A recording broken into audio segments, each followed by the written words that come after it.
The day my wife, Emily, packed her bags and left for her mother's house, the silence in our home screamed louder than any argument we'd ever had.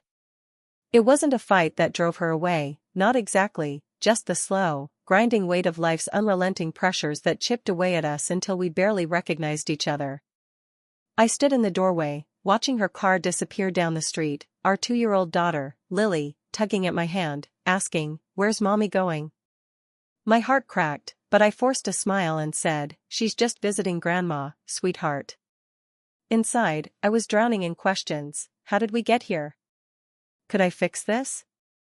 And how was I going to raise Lily alone while trying to salvage the love that once felt unbreakable? Emily and I had been together for 8 years, married for 5. We met in college, two dreamers with big plans. She wanted to be a graphic designer, and I was chasing a career in environmental science. Back then, life felt like an adventure we were conquering together.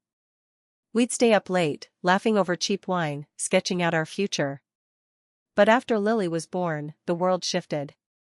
Emily's freelance work dried up, and my job at a conservation nonprofit demanded long hours for little pay. Bills piled up. Sleepless nights with a newborn turned into tense mornings, where we'd snap at each other over nothing, dirty dishes, forgotten errands, or just the exhaustion of it all. We stopped talking about dreams and started arguing about survival. When Emily's mom, Diane, offered her a place to stay just for a while, Emily jumped at it. She said she needed space to figure things out, to rediscover herself outside the chaos of our life. I didn't fight her. Maybe I should have, but I was too tired, too scared of saying the wrong thing. She left with a suitcase and a promise to call, but days turned into weeks, and her calls grew shorter, colder. I was left with Lily, a crumbling marriage, and a gnawing fear that I was failing at both fatherhood and love. The first challenge was adjusting to single parenthood. Lily was a whirlwind, curious, stubborn, and always asking for Mommy. Every night, I'd read her favorite book, The Runaway Bunny, and she'd point at the pictures, asking when Mommy would come home. I'd choke back tears, promising, "Soon, baby." But I didn't know if it was true. My days were a blur of work, daycare runs, and microwave dinners.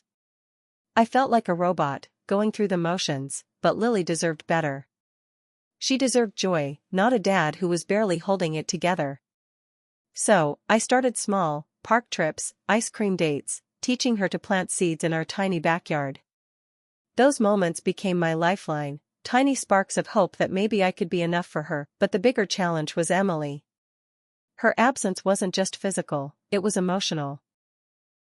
She'd text about Lily, but when I tried to talk about us, she'd shut down. "I'm not ready," she'd say, and I'd feel the distance grow. I missed her, her laugh, her way of making even the worst days feel bearable. I wondered if she missed me, too, or if she'd already let go.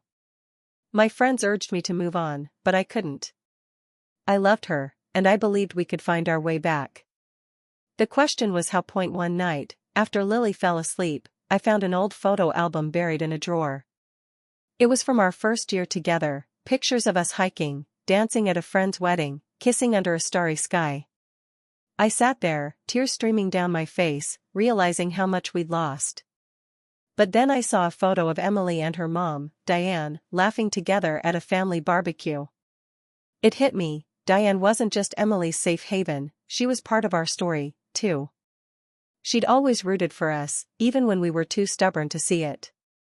That's when the idea sparked. Lily and I would surprise Emily at her mom's house.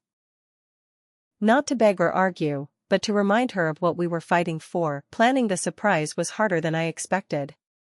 Diane lived 3 hours away, and I had to juggle work, Lily's schedule, and my own nerves. I didn't tell Emily we were coming. I wanted it to be a genuine moment, something that could break through the walls between us. I packed Lily's favorite snacks, her stuffed bunny, and a letter I'd written to Emily, one I'd poured my heart into, saying everything I'd been too afraid to say out loud. The drive was long, and Lily's endless questions, "Are we there yet? Will Mommy be happy?" made my stomach churn. What if Emily wasn't ready? What if this backfired? When we pulled up to Diane's house, my heart was pounding. Lily clutched her bunny, bouncing with excitement, unaware of the stakes. Diane answered the door, her eyes widening in surprise before softening into a knowing smile. "She's in the backyard," she whispered, giving my arm a squeeze. I took Lily's hand, and we stepped outside. Emily was sitting on a bench, sketching in her notebook, her hair falling over her face like it always did when she was lost in thought. Lily squealed, "Mommy," and ran to her, nearly knocking her over with a hug. Emily's face lit up, but when she saw me, her expression shifted, surprise, then hesitation. "What are you doing here?" she asked, her voice shaky. I handed her the letter, my hands trembling. "Read this," I said. "Please." She hesitated, then opened it. I watched her eyes move over the words, my apologies for letting life pull us apart, my gratitude for every moment we'd shared, my promise to fight for us. When she finished, tears were streaming down her face. Lily, oblivious, tugged at her hand, saying, "Come home, Mommy." Emily looked at me, and for the first time in months, I saw the woman I fell in love with, not guarded or distant, but raw and real. "I didn't leave because I stopped loving you," she said, her voice breaking. "I left because I was losing myself." I nodded, fighting my own tears.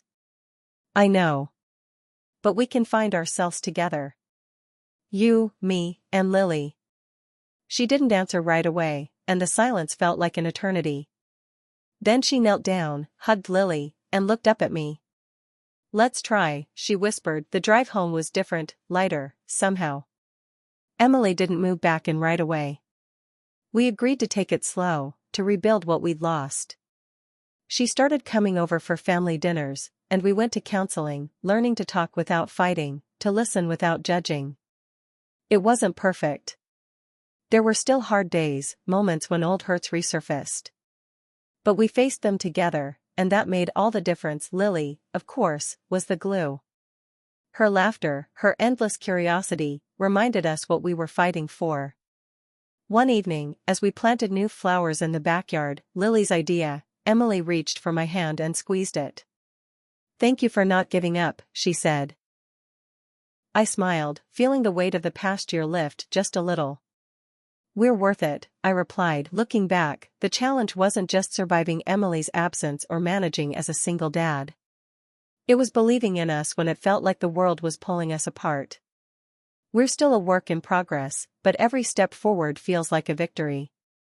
To anyone watching this, feeling like their own story is unraveling, I want to say this: love isn't perfect, and neither are we.